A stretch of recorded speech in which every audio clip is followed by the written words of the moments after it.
The morning light fell flat across the bank lobby in Glenmore, Ohio. Ethan Cole sat across from the loan officer, calm hands folded, asking for $8,000 to buy a narrow strip of land that looked worthless on paper. The room went quiet for a few seconds. Then it laughed. The branch manager shook his head, smirking, and said Ethan was betting his future on a useless ribbon of dirt. Ethan did not argue. He only signed the papers. No one in that room knew this mock decision would one day stop a $30 million project cold. Glenmore was the kind of Ohio town where the same 5 trucks parked outside the same diner every morning, and the post office still closed for an hour at lunch. Ethan Cole had lived there long enough to know which county clerks took shortcuts and which ones did not. He worked steady hours at a small surveying outfit 2 miles off the state route, the sort of job that paid in checks signed by hand and rewarded patience more than ambition. He owned a small 1-story house at the edge of Maple Hollow Road, paid off years earlier from an inheritance, and kept up by his own hands. It was an arrangement that suited a man whose evenings belonged to Coffee County maps and a stack of public records he renewed at the courthouse twice a year. He had no spouse, no roommates, only a quiet routine built around long drives between property lines and longer nights, tracing easements across photocopied plats. People in Glenmore considered him polite, distant, and a little odd in the harmless way small towns forgive. What no one in town quite understood was how often Ethan read what they did not. Old subdivision filings, forgotten right-of-way clauses, boundary corrections from the 1970s that had been signed by a county engineer, filed once, and never looked at again. He noticed when a parcel was listed twice under different lot numbers. He noticed when a road on the county map ended a foot short of a private boundary. He noticed the things people skip when they assume nothing important is hiding in plain sight. It was on one of those slow Tuesday evenings, with the kitchen light buzzing overhead and a stack of records spread across the table, that he found the strip.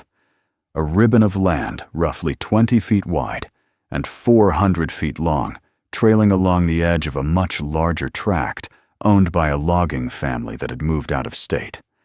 On every modern map, it appeared as nothing more than a sliver, an awkward leftover too narrow to build on, too small to farm.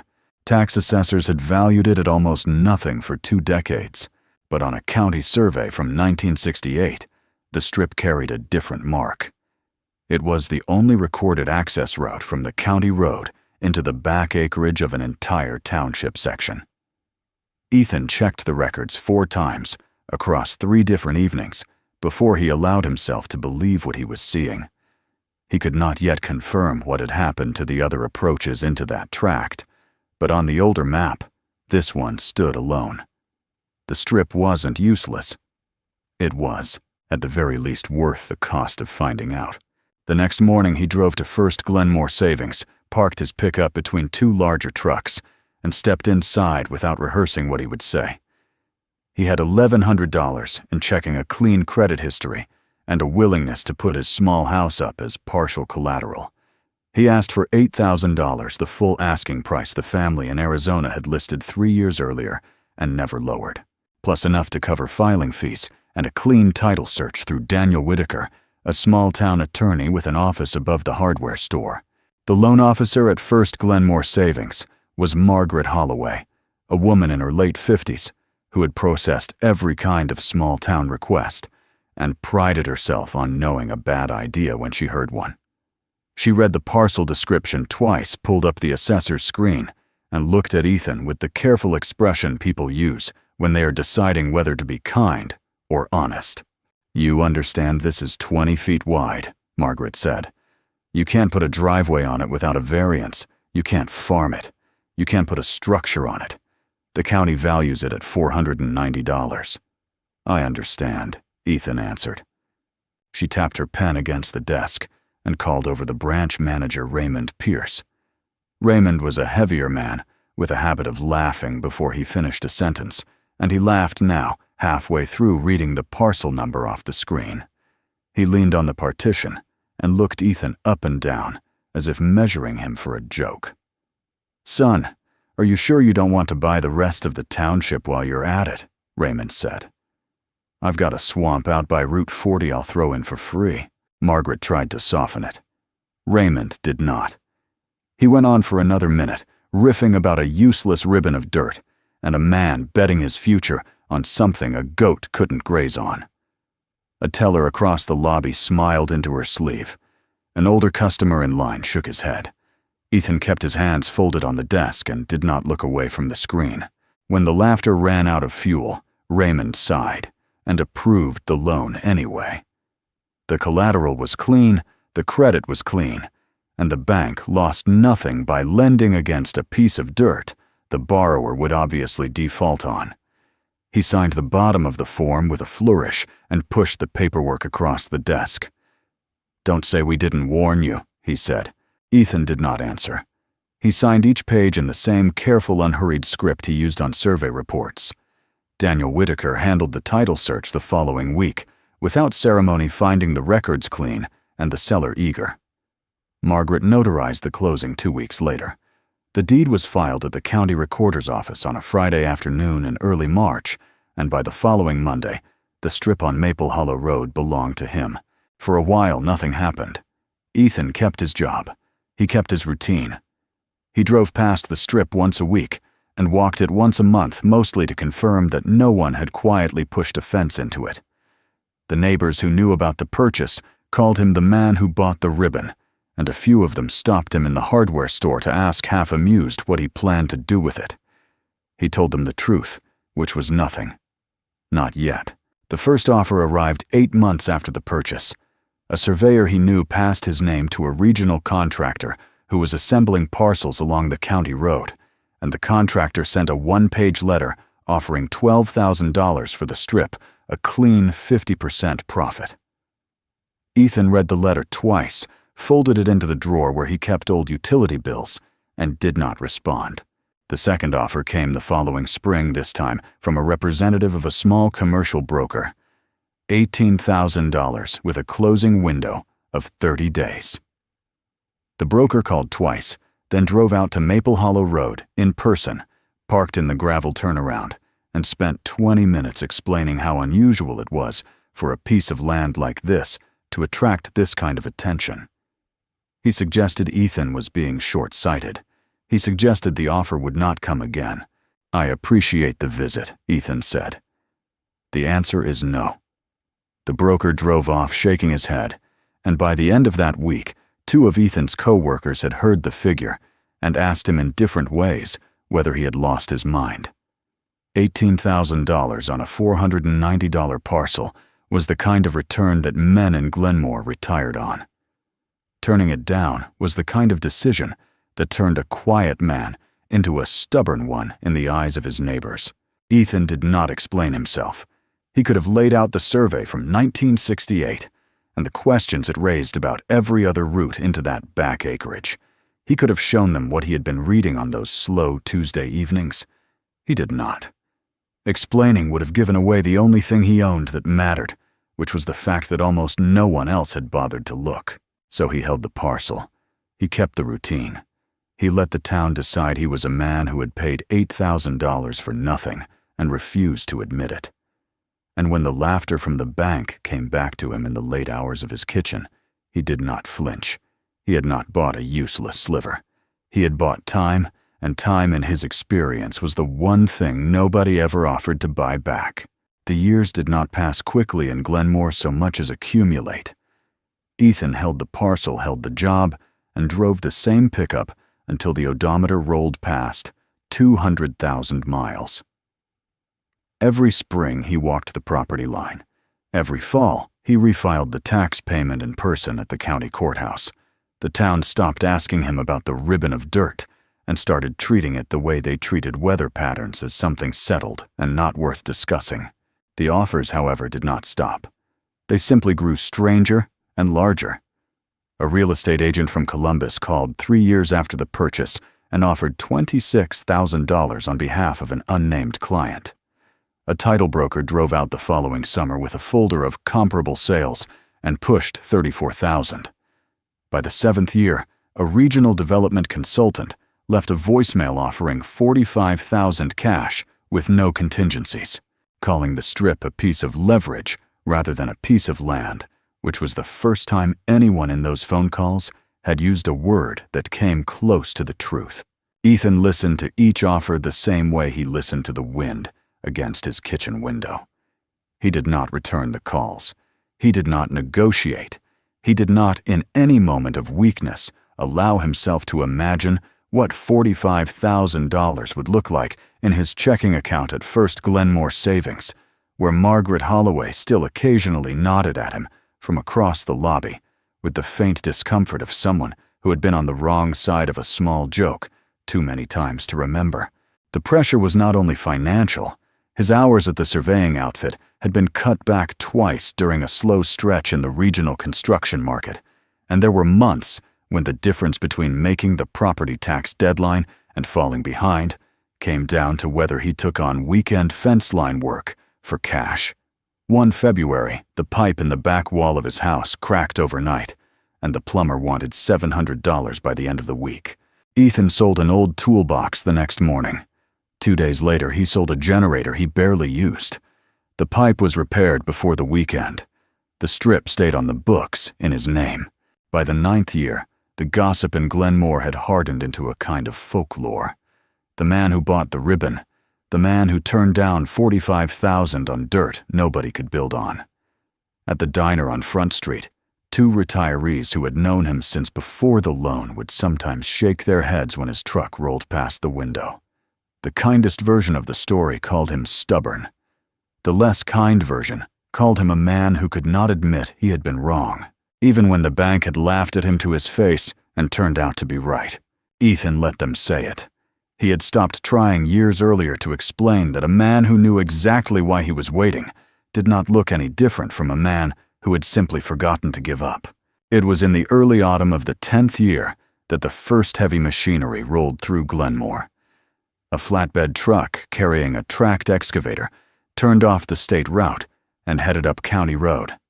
11 followed 2 days later by a survey crew in matching Navy windbreakers, then by a second flatbed, then by a delivery of orange marker stakes that filled half a parking lot at the hardware store. The town watched the way small towns watch any sudden investment, with a mix of hope and suspicion. Within a month, signs began to appear on the chain-link fences along the back acreage of the old logging tract. The signs were dark green with white lettering and read, "Sutton and Reeve Development, Group Future Site of the Glenmore Commerce Center." The local paper ran a short piece quoting a corporate spokesperson who described the project as a $30 million mixed-use development with retail frontage, a logistics hub, and parking for over 400 vehicles. Mayor's office, Chamber of Commerce, and the County Economic Development Board all came out in support within the same week. Ethan read the article twice on a Sunday morning, set it on the kitchen table, and did not say anything to anyone. He drove out to Maple Hollow Road that afternoon and walked the strip from end to end. The grass had been cut by a county mower the previous month. The boundary stakes he had hammered in himself 8 years earlier were still standing. From the far end of the strip, he could see the new orange ribbons fluttering on the back acreage where the survey crew had begun marking footprints for the first phase of the development. He had not been certain all those years of what he was waiting for.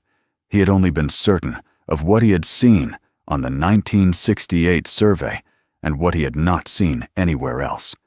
Now, with the orange ribbons fluttering at the back of the tract and a $30 million sign at the gate, the rest of the picture finally settled into place.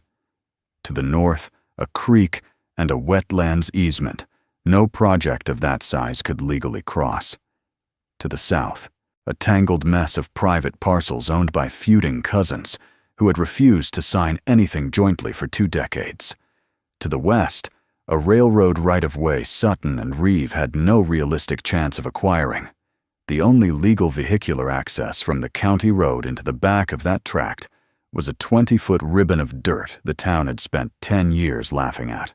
The first letter from Sutton and Reeve arrived in mid-October on heavy cream stationery, signed by a junior associate. It opened with congratulations on owning a strategically located parcel and offered $75,000 for an outright purchase. The closing window was 45 days. The letter ended with a polite line about looking forward to a productive partnership. Ethan filed the letter in the same drawer as the utility bills and did not reply. The second letter came 2 weeks later, signed by a senior vice president, and offered $120,000.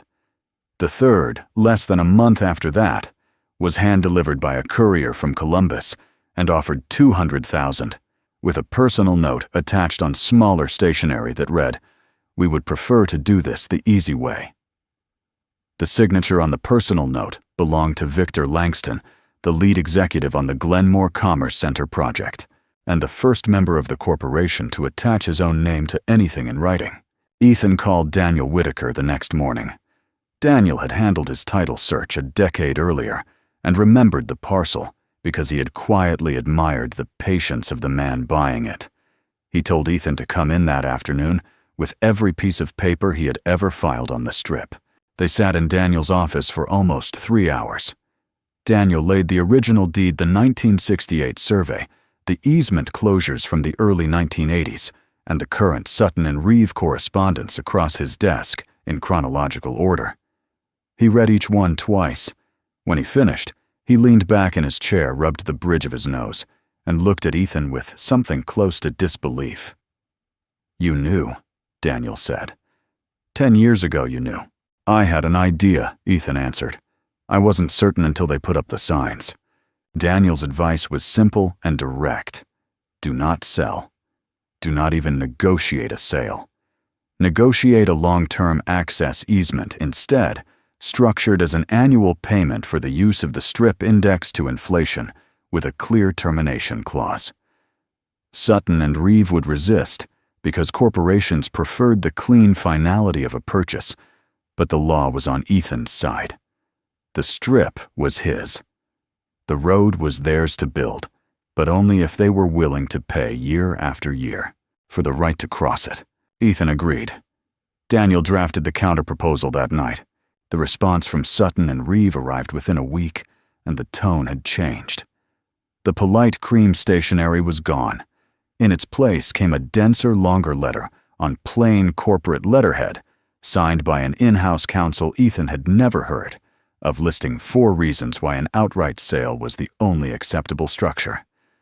The letter framed an easement as commercially impractical, financially unworkable, and outside the project's lender requirements. It closed with a final offer of $275,000 and a deadline. Ethan let the deadline pass without responding. The pressure escalated in stages the way it always does when corporations decide a small landowner is more obstacle than asset. First came the visits. A regional director from Sutton and Reeve drove out to Maple Hollow Road on a Saturday morning and stood in Ethan's driveway for almost 20 minutes, talking through the open window of his SUV about reasonable people and unreasonable expectations. Ethan listened, thanked him for stopping by, and went back inside without inviting him in. Then came the local pressure. A member of the County Economic Development Board, who had previously never spoken to Ethan in his life, called him at home one evening and warned in carefully chosen language that a single landowner blocking a $30 million project would not be remembered fondly in Glenmore. A representative from the Chamber of Commerce sent a letter expressing concern. A reporter from the regional paper left 2 voicemails asking for comment on what she described as the bottleneck on County Road 11. Ethan did not return the calls. He drove past the orange ribbons on his way home every day without slowing down. Then the legal pressure began, and that was different. The first filing came in early December. Sutton and Reeve, through a Columbus law firm Ethan had never heard of, petitioned the county for a determination that the strip on Maple Hollow Road no longer carried valid access rights to the back acreage of the old logging tract. Their argument rested on a technicality buried in a 1973 road realignment, a procedural notation that they claimed had implicitly closed the strip's status as a recorded access route at the time the county had repaved County Road 11. The petition was thin, but it was not frivolous. Daniel read it in his office, and told Ethan plainly that any judge in the county would have to take it seriously enough to schedule a hearing. The petition would not win on its own, but it didn't need to win. It needed only to create enough doubt about the strip's legal status to discourage any lender from accepting the easement structure Daniel had drafted. In other words, Sutton and Reeve had stopped trying to buy the strip. They were now trying to make it worthless. The hearing was set for late January. In the weeks before it, the corporation filed 2 more motions. The first sought emergency permission to begin partial road construction, arguing that any delay would cost the project tens of thousands of dollars per week. The second requested a court order requiring Ethan to disclose the original survey records and any private notes he had used in evaluating the parcel before purchase. Language that Daniel read as a fishing expedition for anything that could be used to discredit Ethan as a witness. The local press began to turn. The reporter Ethan had ignored ran a story under a headline that called the dispute the $8,000 standoff. And although the article tried to be balanced, it left the impression of a stubborn small-town man holding up a generational investment. 2 letters to the editor followed within a week, both critical of Ethan, neither signed by anyone he recognized. He stopped reading the paper. The week before the hearing, Daniel called him into the office one last time. He had spent 48 hours in the county records room with a paralegal and a yellow legal pad, and he had identified what he believed were 3 solid responses to the road realignment argument. 2 of them were procedural. The third was a single sentence buried in a Board of Supervisors minutes from 1973 that explicitly preserved the access status of all 20-foot strips along County Road 11 during the realignment process. It was the kind of sentence that survived in the public record only because no one had thought it important enough to remove. Daniel was confident. Not certain, but confident. Ethan went home that night and sat at the kitchen table with the original $8,000 loan documents in front of him for the first time in years. The signatures on the bottom of each page were his, written in the same careful hand he had used a decade earlier, across from Margaret Holloway, with Raymond Pierce laughing over his shoulder. He looked at them for a long time, and the kitchen was very quiet. If the court ruled against him, the easement structure would collapse. The corporation would walk away from any payment arrangement. The strip would still legally belong to him, but as a piece of dirt no developer would ever pay for again. 10 years of patience refused offers, and quiet conviction would amount in the end to the $490 parcel the town had always said it was. He folded the documents back into the drawer. He turned off the kitchen light. The hearing was 6 days away. The 6 days before the hearing moved in a way Ethan had not felt in years. He kept the same hours at the surveying outfit, drove the same route past the orange ribbons on County Road 11, and ate the same Tuesday meatloaf at the diner on Front Street. But underneath the routine, every conversation in town seemed to circle the same subject. 2 of his co-workers stopped asking about it altogether, which was its own kind of answer. The clerk at the courthouse who had stamped his deed 10 years earlier looked away when he came in to pull a copy of the original filing. Daniel Whitaker called twice during that week, once to confirm the witness order and once to walk Ethan through the questions the Sutton and Reeve attorneys were likely to ask.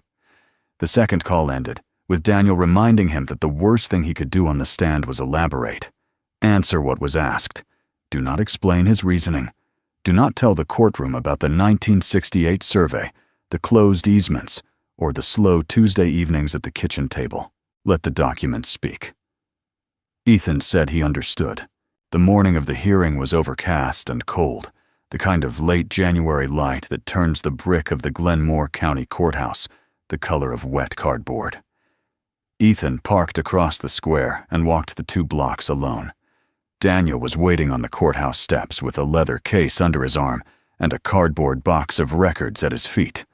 They went through the metal detector together and took the elevator to the 2nd floor, where the hallway outside courtroom B was already crowded with men in dark suits Ethan did not recognize. Victor Langston stood at the center of them. He was taller than Ethan had expected from the signature on the personal note, with an easy posture and the kind of faint smile a man wears when he has been told the outcome is already arranged. He saw Ethan come around the corner and broke away from the cluster of attorneys to meet him in the middle of the hallway. "Mr. Cole," Victor said, extending a hand Ethan did not take. "There's still time for a conversation that doesn't involve a courtroom. My team can have a check cut by the end of the day. 300,000. We move on, you move on, nobody loses." "My attorney handles that," Ethan said. Victor's smile thinned by a fraction. "Suit yourself." The hearing was presided over by Judge Eleanor Briggs, a woman in her early 60s, whose reputation in the county was for moving fast and tolerating very little theater. She read the petition aloud in summary, confirmed that both sides were represented, and instructed the Sutton and Reeve attorneys to present their argument first. Ethan sat at the defendant's table beside Daniel and listened without expression as the lead attorney for the corporation walked through the 1973 road realignment, the procedural notation, and the claim that the strip on Maple Hollow Road had implicitly lost its status as a recorded access road. The argument was clean. It was professional. It used the kind of language that lands well in courtrooms, where judges are tired and dockets are full. When it ended, the lead attorney sat down with the calm of a man who had performed this exact routine many times before, and Victor Langston did not bother to hide a small nod from the gallery. Daniel rose. He did not begin with the procedural responses he had prepared. He began with the original deed, which he laid in front of the judge, then the title search from 10 years earlier, then the 1968 county survey. He walked through each document briefly, factually, the way a man walks through the foundations of a house he built himself. The strip had been recorded as the sole access road. The easements to the north-south and west had been formally closed in subsequent decades. The strip's status had never been altered by any subsequent filing. Then Daniel reached into the cardboard box and produced a single photocopied page, certified by the county clerk, that morning, of the Board of Supervisors minutes from August of 1973. He handed copies to the judge and to opposing counsel. He read aloud the one sentence that had survived in the public record only because no one had thought it worth removing. The sentence preserved the access status of all 20-foot strips along County Road 11 during the realignment process. It was unambiguous. It was signed. It was filed. The Sutton and Reeve attorneys conferred at their table for almost a full minute. The lead attorney rose to argue that the minutes were ceremonial rather than binding, but Judge Briggs cut him off before he finished the sentence. She had read the same minutes during her own preparation, she said, and she found the language plain on its face. The petition challenging the strip's access status was denied. The motion for emergency road construction was denied. The fishing expedition for Ethan's private notes was dismissed without comment. The hearing ended in less than 90 minutes. Ethan did not move from his chair for several seconds after the gavel came down. Daniel placed a hand briefly on his shoulder and gathered the documents back into the box. Across the aisle, Victor Langston was already on his phone walking toward the courtroom doors with the contained urgency of a man whose afternoon had just been rewritten. The negotiation that followed was not a negotiation in the way the earlier letters had been. It was a recalculation. Within 48 hours of the ruling, Sutton and Reeve's in-house counsel called Daniel directly and asked in plain language what terms Ethan would accept. The corporation had run the numbers overnight. Walking away from the Glenmore Commerce Center would cost them more than any payment Ethan was likely to demand. Building a longer access road through the contested southern parcels would take years of litigation against the feuding cousins. The wetlands to the north were not negotiable. The railroad to the west was not for sale. The 20-foot ribbon on Maple Hollow Road was mathematically the cheapest path forward. Daniel proposed the structure he had drafted 4 months earlier: a long-term access easement, not a sale. An annual payment for the use of the strip indexed to inflation. A clear termination clause Ethan controlled. The corporation accepted the structure within a week and spent the next month negotiating only the figure. The final agreement was signed on a Thursday afternoon in early March, almost exactly 10 years after Ethan had bought the parcel. The annual payment was set at $192,000, indexed to inflation, with a guaranteed term of 40 years and renewal options beyond that. The strip remained Ethan's. The road would be built across it within the year. Sutton and Reeve would pay every January for the right to cross what the bank had once valued at $490. Ethan signed the agreement in the same careful, unhurried script he had used at First Glenmore Savings a decade earlier. Daniel notarized it in his office above the hardware store. Victor Langston did not attend the signing. The news traveled through Glenmore the way news travels in small towns, slowly at first, and then all at once. The diner on Front Street stopped using the phrase, "the man who bought the ribbon," within a week. The reporter who had written the $8,000 standoff piece called twice for a follow-up interview, and Ethan declined both times. The 2 letters to the editor that had once criticized him were never publicly retracted, but their authors stopped showing up in the comments section of the regional paper. At First Glenmore Savings, Margaret Holloway was the one who saw him first. He came in on a Friday morning to set up the deposit account for the annual easement payments. She processed the paperwork herself without making him wait at the counter, and when she slid the final form across the desk, she met his eyes for the first time in years. "I should have looked closer at that file," she said. "I'm sorry I didn't." Ethan took the form, signed it, and slid it back. "Most people don't," he answered. She nodded once and stamped the page. The transaction was done in under 5 minutes. Raymond Pierce was no longer the branch manager. He had been quietly transferred to a smaller branch 2 counties over the previous year, and Ethan never saw him again. The new manager was a younger woman who had no idea who Ethan was, which was its own kind of mercy. He thanked Margaret, took his copies of the deposit paperwork, and walked back out to the truck. The first annual payment arrived in his account that January. The second arrived the following year, slightly higher. By the 3rd year, the road across the strip had been built. The Glenmore Commerce Center had opened its first phase, and the orange ribbons on County Road 11 had been replaced by streetlights. Ethan did not move from the small 1-story house at the edge of Maple Hollow Road. He held on to the truck. He worked the surveying job another 2 years before scaling back to part-time. The drawer where he had once filed offer letters from brokers slowly filled instead with annual statements from the easement account. Most evenings, the kitchen light still buzzed overhead. The county maps were still spread across the table. He still read the things other people did not bother to read, and he still did not explain himself when asked. The town had stopped laughing a long time ago, and that, in the end, was the smallest part of what he had won. True value never lies in how others judge your decision today. It lies in whether you understand what you are doing, and whether you have the patience to follow it to the end, even when the room you stand in is laughing.